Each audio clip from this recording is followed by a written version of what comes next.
What's up, y'all? Shug Nasty here. Welcome back. So today I just want to talk about the increase in the amount of so-called experts or investors in the hobby, the people that are, in the YouTube comments or in the Reddit posts or the Facebook groups, giving advice or opinions or speculation to others, almost as if it was like gospel or just fact, undisputed fact. And that's a fact. A lot of times, these people that I see in the comments are giving this fact. It's like I know where they're getting this information.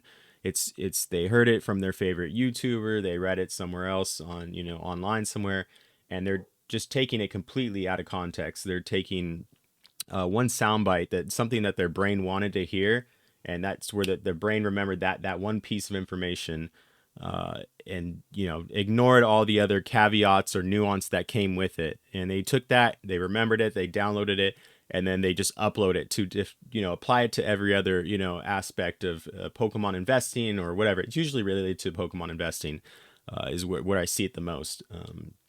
But yeah, like I said, they apply it to everything, and people will ask a question in r/Poke investing or something, and then that person will just regurgitate that information to that person.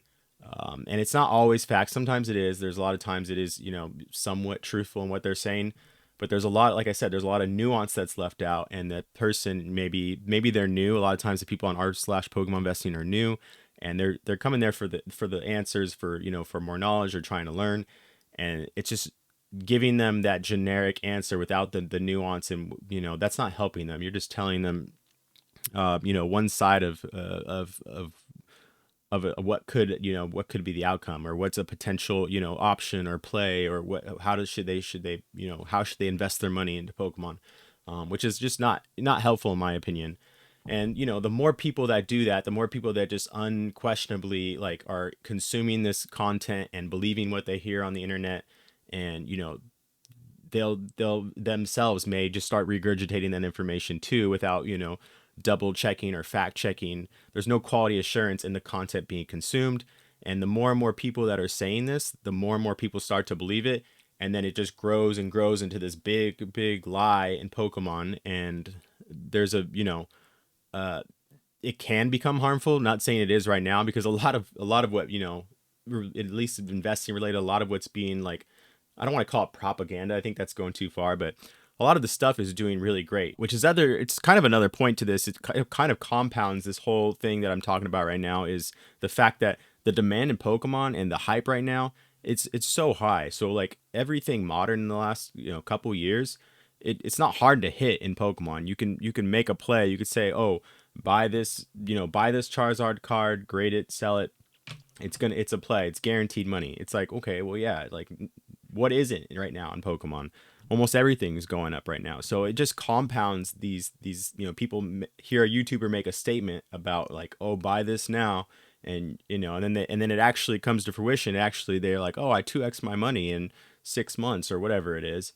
And they're like, "This guy knows what he's talking about." It's like, does he really? How hard was it to pick a set to talk about? Um, it's not that hard. Like what has gone down. Like, pick a set that's gone down, let me know.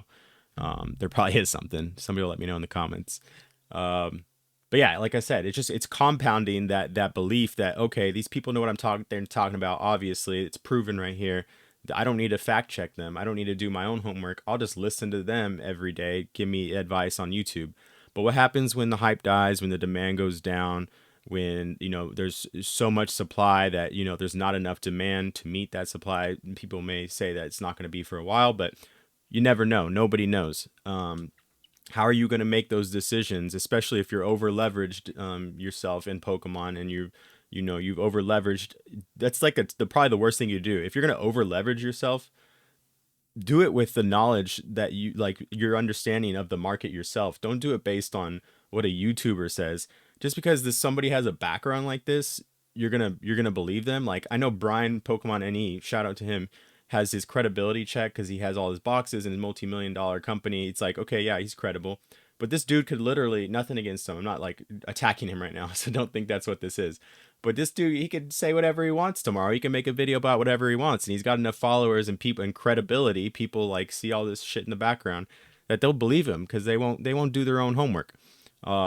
So that's kind of the point of this video. And like I said, I've just seen more of it on the internet lately, and I wanted to kind of throw out my thoughts there. Make sure you guys just do your homework, do your own research if you can. If not, it'll probably all work out anyways in the short term, because like I said, we're in a period of where everything's kind of doing well right now. You could pick something and it'll go up. But yeah, let me know what you guys think. Am I being petty or not? I appreciate you guys watching, and I will see you in the next one. Peace.